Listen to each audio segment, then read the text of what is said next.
Good morning प्यारे बच्चों। आप सभी का इस ऑनलाइन कक्षा में मैं स्वागत करता हूं। हम लोग देख रहे थे ज्योग्राफी का chapter number 2 physical features of India, Bharat के भौतिक स्वरूप, जिसमें हमने पहला भाग देखा था। और पहले भाग में हमारे देश में कौन कौन सी स्थलाकृतियाँ पाई जाती है, प्लेटों का निर्माण कैसे हुआ है, इन सब बिंदुओं पर हमने जानकारी हासिल की थी। प्यारे बच्चों, आज हम लोग बहुत ही महत्वपूर्ण जो भारत के फिजिकल फीचर्स है, यानी कि भौतिक जो इनकी विशेषताएं हैं, उन विशेषताओं का हम लोग अध्ययन करने वाले हैं।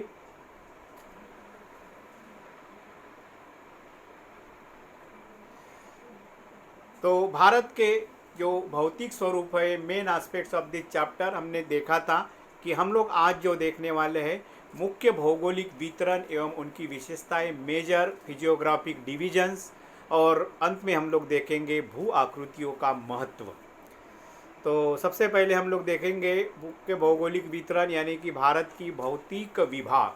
प्यारे बच्चों, हमारे भारत के पूरे भौगोलिक आकृतियों को 6 भागों में विभाजित किया जाता है।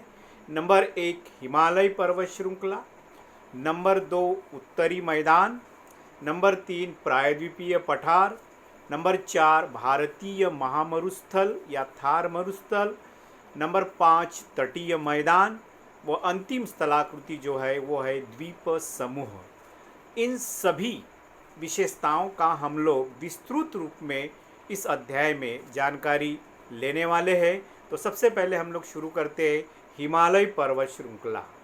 प्यारे बच्चों, इसको देखने से पहले ये इंडिया का मैप आप देख सकते हैं।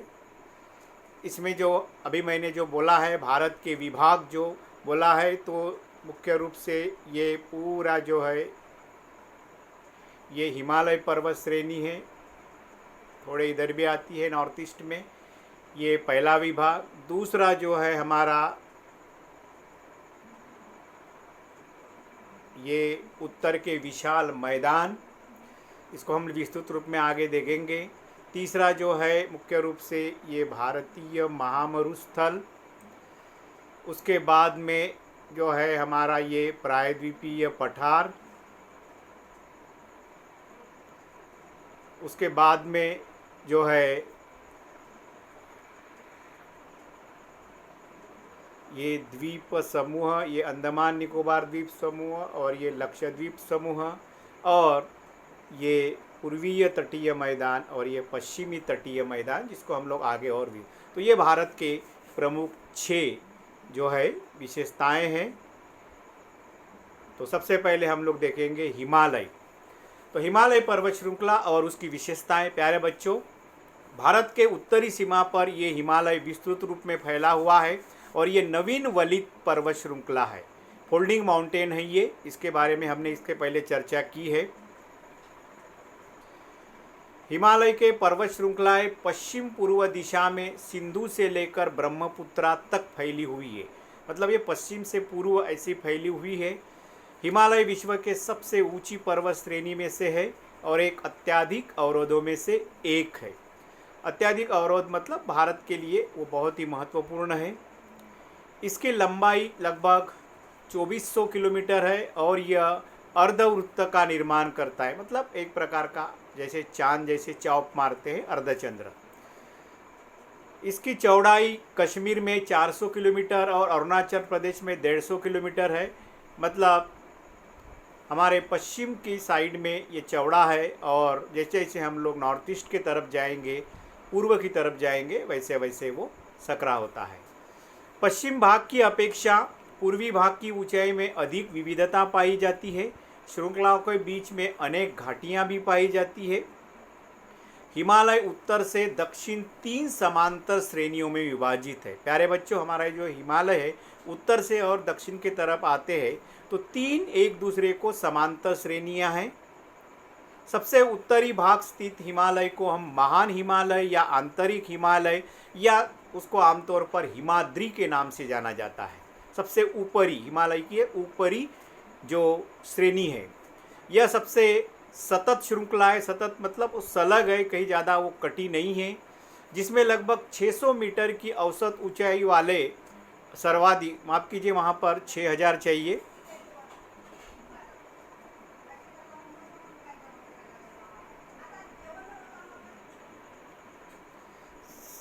6000 चाहिए, 6000 मीटर की औसत ऊंचाई वाले सर्वाधिक शिखर है वहाँ पर। आप लोग जानते हैं यहाँ पर माउंट एवरेस्ट सबसे बड़ा है, 8848 मीटर है, जो नेपाल में है। तो औसतन 600 मीटर ऊंचाई आती है। हिमालय के इस भाग को क्रोड ग्रेनाइट से बना हुआ है। यह हमेशा बर्फ से ढकी होती है। इसमें बहुत सी हिमानियाँ प्रवाहित होती है। बिचोम, कांगटो और सियाचिन जैसे ये हिमानियाँ यहाँ बहती है। हिमाद्री के दक्षिण में स्थित श्रृंखला सबसे असम है। इसे हिमाचल या निम्न हिमालय के नाम से जाता है, मतलब कहीं ऊंची है कहीं नीची है, असमानता इसमें पाई जाती है। इसका निर्माण अत्यधिक संपीड़ित तथा परिवर्तित शैलों से बना हुआ है। मतलब शैलों में परिवर्तित होने के कारण इसका निर्माण हुआ है। इसकी ऊंचाई लगभग 3700 मीटर से लेकर 4500 मीटर के बीच में है और औसत चौड़ाई यहाँ 50 किलोमीटर चौड़ाई है। पीर पंजाल श्रृंखला सबसे महत्वपूर्ण श्रृंखला है। इसी श्रृंखला में कश्मीर की घाटी और हिमाचल प्रदेश में कांगड़ा एवं कुल्लू की घाटियाँ स्थित है। इस क्षेत्र को पहाड़ी नगरों के लिए जाना जाता है। तो इस प्रकार से ये हिमाचल जो दूसरी इसकी श्रेणी है वो ये है। तीसरी श्रेणी जो आप लोग इस नाम से परिचित है, जो हमारे सदन का भी नाम है, शिवालिक श्रेणी। हिमालय की सबसे बाहरी श्रृंखला को शिवालिक कहा जाता है। इसकी चौड़ाई 10 से 15 किलोमीटर तथा ऊंचाई 900 से 1100 मीटर के बीच में है। ये श्रृंखलाएँ मुख्य हिमालय से नदियों द्वारा लाए अवसादों से बनी हैं। ये घाटियाँ बजरी तथा जलोढ़ की मोटी परत से ढकी हुई है। बजरी मतलब होता है कि बड़े बड़े पत्थरों के टुकड़े। निम्न हिमालय तथा शिवालिक के बीच के घाटी को दून के नाम से जाना जाता है, जैसे देहरादून, कोटली दून और पाटली दून। ये हिमाचल प्रदेश में आपको शहर दिखाई देते हैं। उत्तर दक्षिण के अतिरिक्त हिमालय को पश्चिम से पूर्व तक स्थित क्षेत्रों के आधार पर भी विभाजित किया जाता है। प्यारे बच्चों, अभी जो हमने विभाजन देखा था वो विभाजन है उत्तर से दक्षिण की ओर, जिसमें 3 है। नंबर 1 हिमाद्री सबसे ऊपरी, जो मध्य में है उसको हिमाचल, और तीसरा जो है उसकी श्रेणी उसको हम लोग शिवालिक कहते हैं। अब हम लोग देखेंगे इसको उत्तर से दक्षिण तो हमने देख लिया, अभी पूर्व से पश्चिम तक या पश्चिम से पूर्व तक। उसमें सबसे पहला जो है पंजाब हिमालय। सतलज और सिंधु के बीच स्थित हिमालय जो है उसको पंजाब हिमालय के नाम से जाना जाता है, लेकिन पश्चिम से पूर्व तक क्रमशः इसे कश्मीर तथा हिमाचल के ये स्थानीय नामों से भी जाना जाता है। जैसे कश्मीर के हिमालय को कश्मीर हिमालय और हिमाचल में पाए जाने वाले को हिमाचल हिमालय कहा जाता है। दूसरा जो है इसका वर्गीकरण कुमाऊं हिमालय।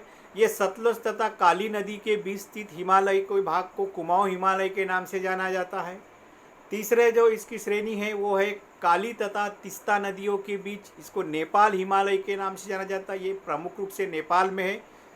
और लास्ट है आपका असम हिमालय। ये तीस्ता और दिहांग नदियों के बीच में ब्रह्मपुत्रा का, जब वहाँ पर अरुणाचल प्रदेश में आती है तो वो दिहांग नाम होता है उसका, तो वहाँ तक जो हिमालय फैला हुआ है उसको असम हिमालय के नाम से जाना जाता है। इसके अलावा प्यारे बच्चों, ये हिमालय जो है हमारे अरुणाचल प्रदेश से दक्षिण की ओर नीचे मुड़ता है, इसलिए उसको दक्षिण महाखंड के बाद हिमालय दक्षिण की ओर एक बड़ा मोड़ बनाते हुए भारत की पूर्वी सीमा के साथ फैल जाता है।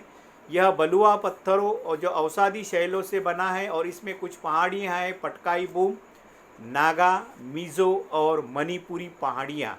ये प्रमुख ये हिमालय का ही एक अंग है जो दक्षिण की ओर मुड़ी है। हालांकि इसकी ऊंचाई कम है और ये अवसादी और बलुआ पत्थरों से बनी हुई है। ये देखिए हिमालय पर्वत को आप लोग देख सकते हैं प्यारे बच्चों। ये देखिए यहाँ पर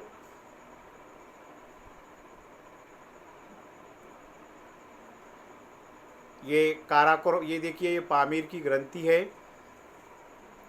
जिसे विश्व का छत भी कहा जाता है। इधर पाकिस्तान में हिंदू कुश पर्वत है ये, और ये सुलेमान श्रेणी है। और फिर भारत में ये 3 प्रमुख जो श्रेणियाँ अभी हमने देखा उत्तर से दक्षिण, जिसमें ये पहली श्रेणी जो है, ये दूसरी श्रेणी जिसे हम लोग हिमाचल, ये हिमाद्री, और ये तीसरी हमारी शिवालिक श्रेणी है। इसके अलावा बच्चों ये लद्दाख की श्रेणी है, ये जास्कर श्रेणी है, ये काराकोरम श्रेणी है, जहाँ पर भारत का सबसे बड़ा जो है शिखर है, ऊंचा शिखर K2 जिसे ऑस्टिन गॉडविन के नाम से जाना जाता है, वो काराकोरम श्रेणी पर है, हिमालय श्रेणी पर नहीं है। उसके बाद में इधर नॉर्थ ईस्ट में आइए, यहाँ पर देखिए ये नेपाल में ये माउंट एवरेस्ट है, और ये हिमालय पर्वत का सबसे ऊंचा भारत का शिखर कंचनजंगा। और ये जो है अभी हमने जिसकी बात की, जो 5वां हिस्सा देखा था, वो है ये पटकाईबू, ये नागा पहाड़ियाँ और नीचे मिजो पहाड़ियाँ। तो इस प्रकार से ये भारत का जो है हिमालय पर्वत श्रेणी है या हिमालय पर्वत है। अभी इसमें मैं आपको बताता हूँ सिंपल में। देखिए ये यहाँ से ये आपका पहली श्रेणी है जिसे हम लोग कहते हैं हिमाद्री, उसी के बीच में ये नेपाल से जाती हुई ये दूसरी श्रेणी है आपकी, कौन सी है, हिमाचल, और तीसरी बिल्कुल इसी हमारे भारत के बाउंड्री को लग के ये तीसरी श्रेणी है हिमाद्री, माफ़ कीजिए शिवालिक श्रेणी। उसके बाद में देखिए यहाँ पर ये काराकोरम श्रेणी है, यहाँ हिंदू कुश, यहाँ पर ये पामीर की ग्रंथि है, यहाँ पर ये कुनलुन पर्वत श्रेणी है, यहाँ पर सुलेमान सैयद है, यहाँ पर ये आपकी लद्दाख श्रेणी है, इसके बाद में ये आपकी जास्कर श्रेणी है, यहाँ से आपका ये कैलाश श्रेणी है। इस प्रकार से ये हिमालय पर्वत है। इसके अलावा देखिए बच्चों, जहाँ से मैंने बोला था यहाँ पर ये आपका पटकाई बूम है, ये नागा पहाड़ियाँ है, और प्यारे बच्चों ये मिजो पहाड़ियाँ। इस प्रकार से ये भारत के हिमालय पर्वत को हम लोग दिखा सकते हैं। उसके बाद में देखिए उत्तरी मैदान और उसकी विशेषता। तो ये दूसरा बिंदु है हमारे भू आकृतियों का, दूसरी विशेषताएं हम लोग कहते हैं उत्तरी मैदान। उत्तर मैदान प्रमुख 3 नदी प्रणालियों से बना हुआ है। नंबर 1 सिंधु तथा उसकी सहायक नदियाँ, गंगा व उसकी सहायक नदियाँ, व ब्रह्मपुत्रा और उसकी सहायक नदियाँ। यह मैदान मुख्यतः जलोढ़ मृदा से बना हुआ है। नदियों को बाढ़ आने के कारण जो अवसादों का निक्षेपण होता है, उसी से इस मैदान का निर्माण हुआ है, और इसीलिए यह बहुत ही उपजाऊ मैदान है। इसका विस्तार लगभग 7 लाख वर्ग किलोमीटर के क्षेत्र पर है। यह मैदान लगभग 2400 किलोमीटर लंबा है और 240 से 320 किलोमीटर तक चौड़ा पाया जाता है। इसकी विशेषता देखिए, ये समतल भूमि वाला प्रदेश है, उपजाऊ मृदा है, यहाँ जलोढ़ मृदा के कारण यहाँ पर पर्याप्त जल की उपलब्धता है, अनुकूल जलवायु है, और इसके कारण कृषि के दृष्टि से यह भारत के लिए अत्यधिक उत्पादक वाला क्षेत्र माना जाता है, बहुत ही उपयुक्त क्षेत्र माना जाता है। और इन सभी के कारकों के कारण यहाँ पर अधिक जनसंख्या पाई जाती है। आप लोग जानते हैं केवल उत्तर प्रदेश में लगभग 20-21 करोड़ जनसंख्या है। तो इस प्रकार से ये प्रश्न बहुत बार पूछा जाता है कि उत्तरी मैदान में जनसंख्या अधिक क्यों पाई जाती है, या वहाँ पर कृषि के लिए उपयुक्त कारक कौन कौन से हैं। तो एकदम सिंपल है, समतल भूमि, उपजाऊ मृदा, पर्याप्त जल की उपलब्धता, अनुकूल जलवायु। प्यारे बच्चों, यहाँ पर देखिए इस मैप में आप लोग देख सकते हैं, यहाँ पर जो हरे कलर में दिखाया गया है वो है आपका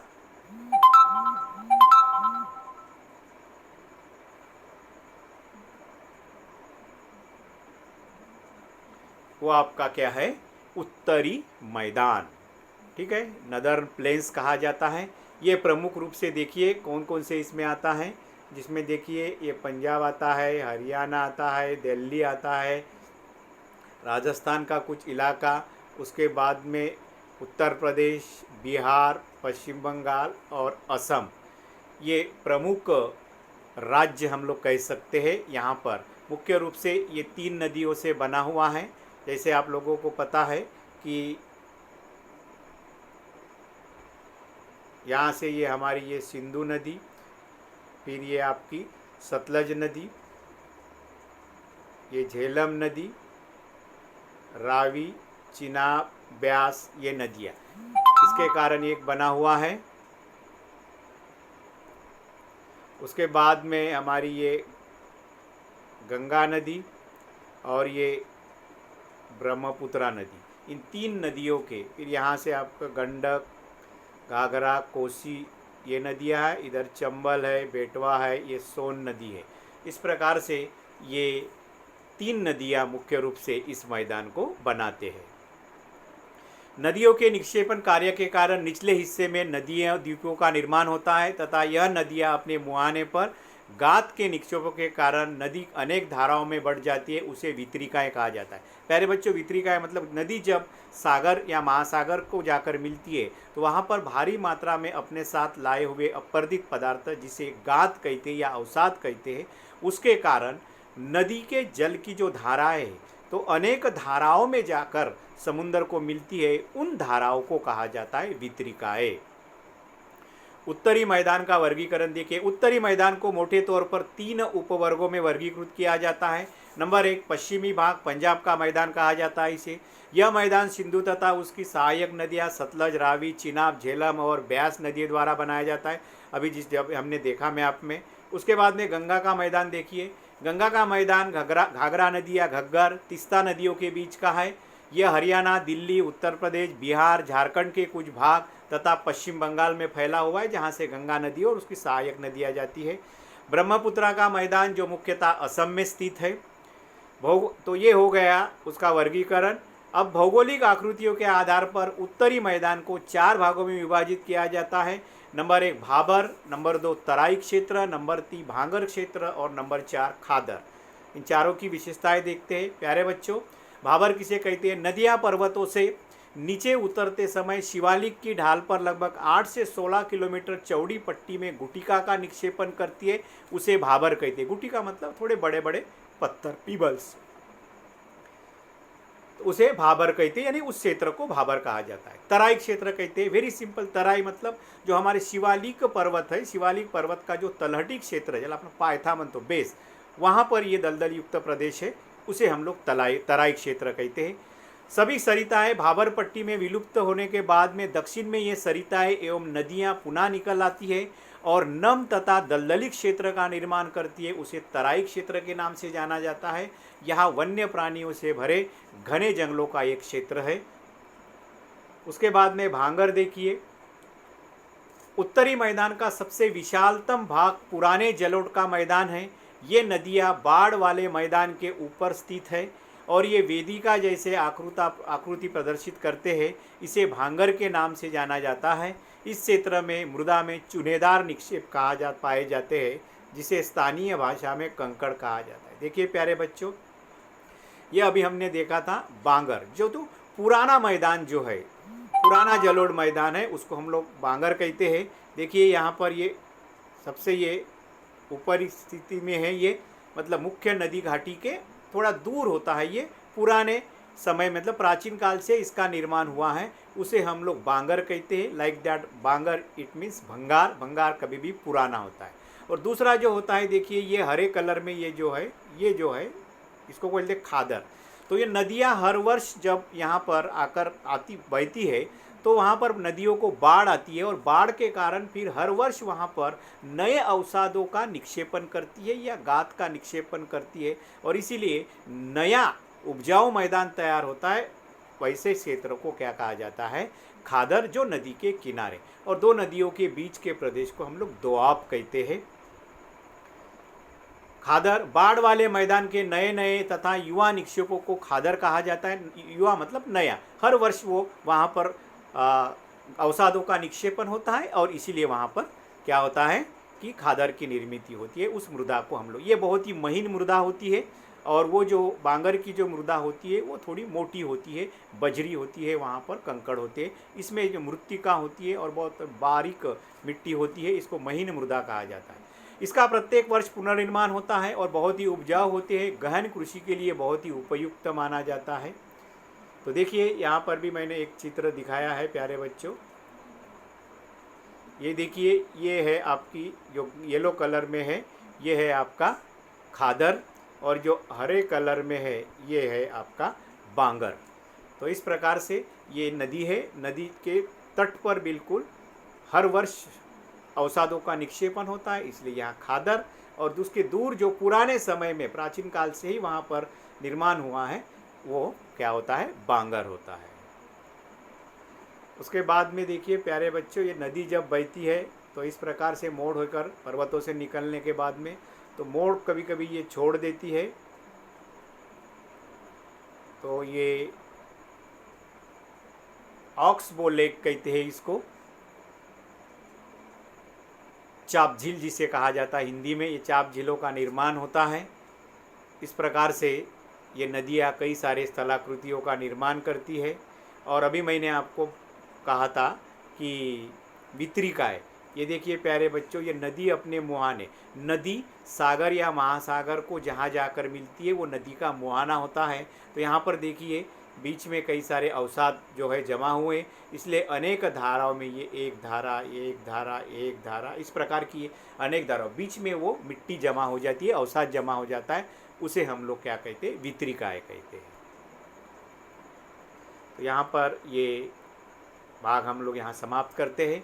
हिमालय की प्रमुख विशेषताओं का वर्णन कीजिए। उत्तरी भारत के मैदानी प्रदेशों में जनसंख्या अधिक क्यों पाई जाती है। प्यारे बच्चों, इस अध्याय में हमने जो 6 हमारे प्रमुख भौतिक विभाग है उसके 2 भौतिक विभागों का अध्ययन किया है। नंबर 1 हिमालय पर्वत श्रेणी और नंबर 2 उत्तर के विशाल मैदान। दूसरे भाग में हम लोग, इसके तीसरे भाग में हम लोग जो बचे हुए 4 भाग है उसका अध्ययन करेंगे। तब तक के लिए धन्यवाद।